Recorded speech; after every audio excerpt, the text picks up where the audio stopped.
दक्षिणी सीरिया का सोयदा इलाका एक पहाड़ी राज्य जहां सदियों से ड्रुज समुदाय अपनी अलग पहचान के साथ रहता आया है। एक धार्मिक समुदाय जो इस्लाम से निकला लेकिन ना पूरी तरह मुसलमान है, ना ईसाई है और ना ही यहूदी। अपनी मान्यताओं के साथ शांतिपूर्ण जीवन जीते हुए इन लोगों की सुन्नी गुट से झड़प हुई। ऐसी जंग जिसमें इजराइल भी कूद पड़ा। पर सवाल ये कि क्यों ड्रुज समुदाय के 92 और दोनों ओर से 300 से ज्यादा लोगों की जंग में मौत हुई। मातम पसर गया है, लेकिन कैसे हुआ सीजफायर? क्या ये जंग से पहले की खामोशी है? क्या अभी और खून खराबा बाकी है? वीडियो में जानेंगे कौन है ड्रुज, कैसे शुरू हुई ये खूनी जंग और इजराइल और सीरिया के बीच ड्रुज समुदाय का क्या है कनेक्शन। नमस्ते, दिव्यांशु राठौर नाम है मेरा। नवभारत टाइम्स आप देख रहे हैं। इजराइल और सीरिया युद्ध विराम पर सहमत हो गए हैं। सीरिया में अमेरिका के विशेष दूत टॉम बैरक ने इसकी जानकारी दी है।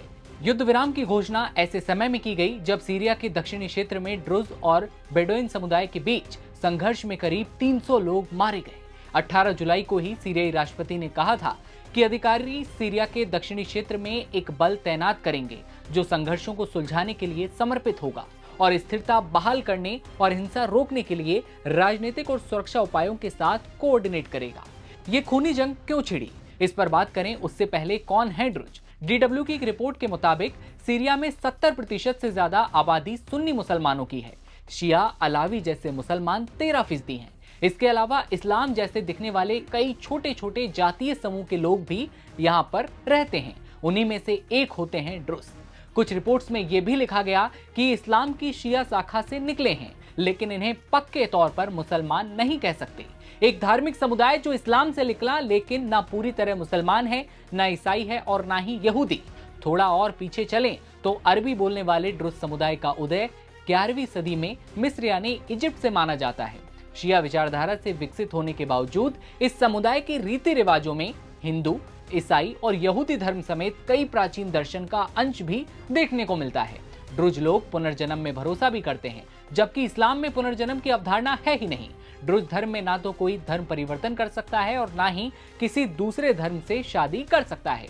सीरिया के अलावा लेबनान और इजराइल में भी इनकी अच्छी खासी संख्या है। पूरी दुनिया की बात की जाए तो कुल 10 लाख ड्रुज बताए जाते हैं, जिनमें से आधे से ज्यादा सीरिया में रहते हैं। यहाँ की कुल आबादी का 3%। इजराइल के गोलन हाइट्स में करीब 1.5 लाख ड्रुज रहते हैं। गोलन हाइट्स 1967 से पहले सीरिया का हिस्सा था, लेकिन बाद में इजराइल ने इस पर कब्जा किया। सीरिया से इजराइल के मौजूदा संघर्ष का कनेक्शन इन्हीं इजरायली ड्रुज लोगों से जुड़ता है। अब समझते हैं कि ये संघर्ष शुरू कैसे हुआ। सोयदा में 2 अलग पहचान वाले समुदाय हैं, ड्रुज और बेडोइन। ड्रुज के बारे में हमने आपको बताया। अब बेडोइन जनजातीय समूह जो सुन्नी मुसलमान है, लेकिन इनकी जीवन शैली और आस्थाएं पारंपरिक इस्लाम से काफी अलग हैं। और जब 2 समुदाय एक साथ कहीं रह रहे होते हैं तो विवाद का उपजना आम बात। इलाके में वर्चस्व जमाने की इस कोशिश ने कई बार झड़पों का रूप लिया, लेकिन जब विवाद थमने का नाम ना ले तो वो और भी ज्यादा हिंसक रूप ले लेता है। जिसका डर था वही हुआ। ड्रुज और बेडोइन के बीच हुए खूनी संघर्ष में सोयदा की जमीन लाल हो गई। एसोसिएटेड प्रेस ने ब्रिटेन की युद्ध निगरानी संस्था Syrian observatory for human rights के हवाले से बताया कि बेडोइन समुदाय के कुछ लोगों ने इलाके में एक जांच चौकी बनाई। यहाँ पर उन्होंने एक ड्रुज व्यक्ति पर हमला किया और उसे लूट लिया। इसके जवाब में ड्रुज लड़ाकों ने बदले का फैसला किया। नतीजतन इलाके में अपहरण और टकराव की कई घटनाएं सामने आईं। तनाव को काबू में लाने के लिए सीरियाई सरकार फौज को सोयदा में रवाना किया, लेकिन हालात संभलने के बजाय सेना खुद ड्रुज युवाओं से भिड़ गई। ये आरोप लगा कि सरकारी सुरक्षा बल तटस्थ रहने के बजाय बेडोइन जनजातियों का पक्ष लेने लगे। शांति स्थापित करने के नाम पर सेना ने ड्रुज समुदाय को ही निशाना बनाना शुरू किया। कुछ रिपोर्ट्स यह भी कहती हैं कि सैनिकों ने ड्रुज नागरिकों के घरों को आग के हवाले किया और लूटपाट की। इतना ही नहीं, ड्रुज पुरुषों की जबरन मूछें मुंडवाकर उन्हें सार्वजनिक रूप से अपमानित करने के वीडियो भी सामने आए, जिन्होंने पूरे इलाके में आक्रोश की लहर को और ज्यादा तेज कर दिया।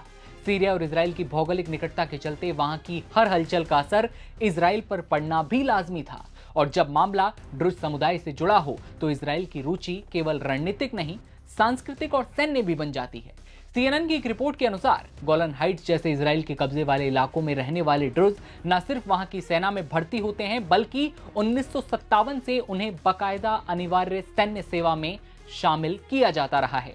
ड्रुज पुरुष इजरायली सेना में सिर्फ भर्ती नहीं होते, बल्कि कई ऊंचे सैन्य पदों, पुलिस बलों और खुफिया एजेंसियों में भी अहम भूमिका निभाते आए हैं, जो इजराइल को इस समुदाय के साथ रिश्ते मजबूत करने के लिए और भी ज्यादा प्रेरित करता है। जहां स्थानीय गुटों के बीच संघर्ष जारी था, वहीं सीरियाई सेना और इजराइल की सक्रियता इस संघर्ष को और ज्यादा जटिल बना रही थी। ड्रुज समुदाय को इजराइल का समर्थन मिल रहा है, जबकि बेडोइन गुट स्थानीय सुन्नी संगठनों से ताकत पाते हैं।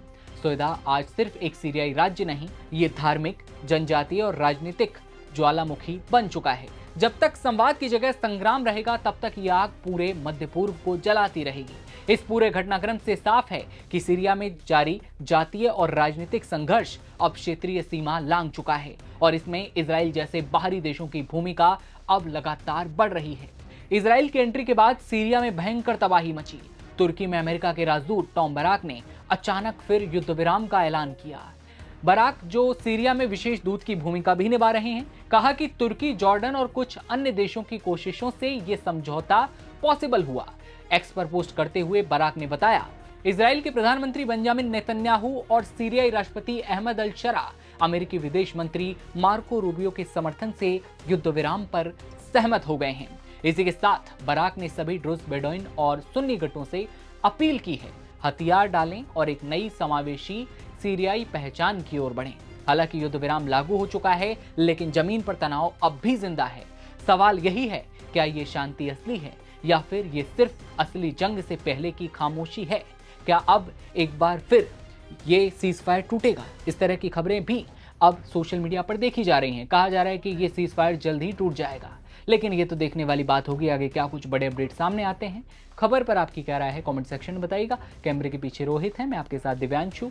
तमाम खबरों के लिए आप बने रहिए नवभारत टाइम्स के साथ। नमस्कार।